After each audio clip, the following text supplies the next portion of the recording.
ऐसा है कि वो कुछ भी कहते रहें, उनकी बात, उनका कहना हमारे लिए हास्यास्पद है, इससे ज़्यादा कुछ नहीं है। वो ये कह रहे हैं कि दुष्यंत चुनाव नहीं लड़ेगा। पहली बात उनने ये कही, हमने कहा हम चुनाव लड़ेंगे।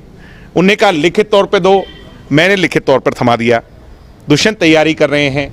उनने कहा मैं राजनीति छोड़ दूंगा अगर दुष्यंत यहाँ से चुनाव लड़े।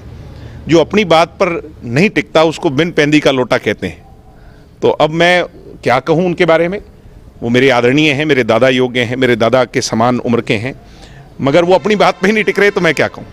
आपकी क्या तैयारी है? लोकसभा लड़ेंगे, विधानसभा लड़ेंगे? मेरी तैयारी पार्टी का कार्यकर्ता के तौर पर सदैव रहती है। मैं राजस्थान में दिन रात लगा रहा, अब इस रैली की तैयारी में है, इसके बाद अगले मिशन की तैयारी पर स्टेप बाय स्टेप जीवन में इस संघर्ष के रास्ते पर जो मिशन पार्टी देती रहेगी, उस मिशन को अकम्प्लिश करना, उसको जीतना, हासिल करना ही मेरा लक्ष्य है और उस पर मैं आगे बढ़ूँ। 24 का काम ही करेंगे। मैं संगठन में काम करके बहुत खुश हूँ, क्योंकि चुनावी राजनीति आपको सीमित कर देती है और संगठन के काम में आप, अब मुझे कितनी खुशी है कि मैं नए लोगों से राजस्थान में जाकर के मिला हूँ। तो मुझे बहुत खुशी है कि हरियाणा के भी प्रत्येक कोने में मुझे काम करने का अवसर मिले और पार्टी के लिए मैं निरंतर काम करता रहूँ। 24 में क्लियर आपका मिशन क्या है? हमारा मिशन ये है, दुष्यंत चौटाला को हरियाणा प्रदेश का मुख्यमंत्री देखना चाहते हैं।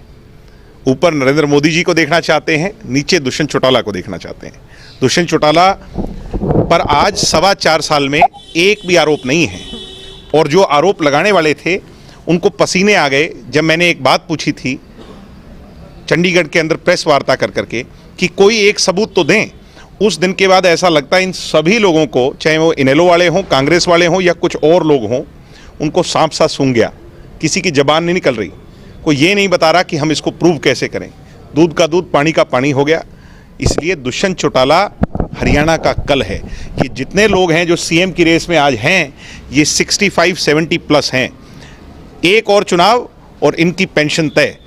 आने वाले समय में अगर नेतृत्व होगा, ये मान करके चलें, वो देखो तय तो हरियाणा की जनता ने करना है कब होगा, मगर दुष्यंत चौटाला का होगा। दुष्यंत चौटाला हरियाणा का मुख्यमंत्री बनेगा, लोगों की सेवा करेगा और चौधरी देवीलाल जी के अधूरे सपने गरीब, किसान, मजदूर, दलित, 36 बिरादरी के लिए पूरे करेगा। दुष्यंत चौटाला को अपने भाई से उम्मीद है कि वो भी चुनाव लड़े। आप लड़ेंगे चुनाव विधानसभा का या नहीं? फैसला ही उन्होंने करना है, मैंने तो करना नहीं। मुझे 2 चुनाव लड़ाए हैं। वो जो आग का दरिया है उसको पार करने में मुझे कोई दिक्कत नहीं होती, और ना ही हुई है, और ना ही मैं इन चुनौतियों से कभी घबराया हूँ और ना ही कभी घबराऊँगा। हमने ऐसे खानदान में जन्म लिया जिसने संघर्ष के रास्ते पर चल कर के तमाम राजनीतिक उतार चढ़ाव देखे हैं, और आगे भी मजबूती से इस लड़ाई को लड़ेंगे। मैं ये मानता हूँ पार्टी जो जिम्मेवारी देगी उसको निभाएंगे। इन दिनों चर्चा है कि लोकसभा के साथ ही विधानसभा चुनाव हो सकते हैं।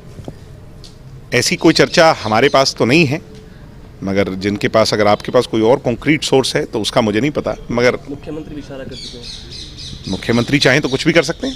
मुख्यमंत्री चाहें तो मुख्यमंत्री का डिस्क्रिशन राइट है ये कि वो डिसॉल्व करके कभी भी चुनाव करा सकते हैं। मुख्यमंत्री जी प्रदेश के राजनीतिक तौर पर हेड हैं, तो वही तय करेंगे।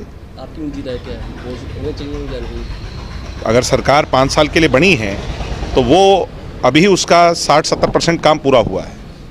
इस तरह के जब भी एक्सपेरिमेंट किए गए हैं उनका विपरीत रिजल्ट आया है। इसलिए मैं ये मानता हूं कि उसको समय काल पूरा होने देना चाहिए।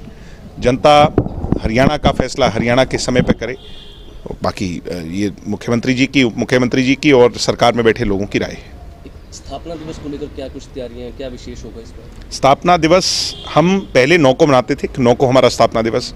इस बार क्योंकि ये कार्यक्रम रखा गया है तो कल हम 3 कार्यक्रम करने जा रहे हैं। अपनी रैली कर रहे हैं, कल हम जो हमारे किसानों, गरीबों के मसीहा सरदार प्रकाश सिंह बादल जी का स्टैचू अनवील कर रहे हैं, उनकी प्रतिमा का अनावरण कर रहे हैं, और साथ में अपना स्थापना दिवस मना रहे हैं।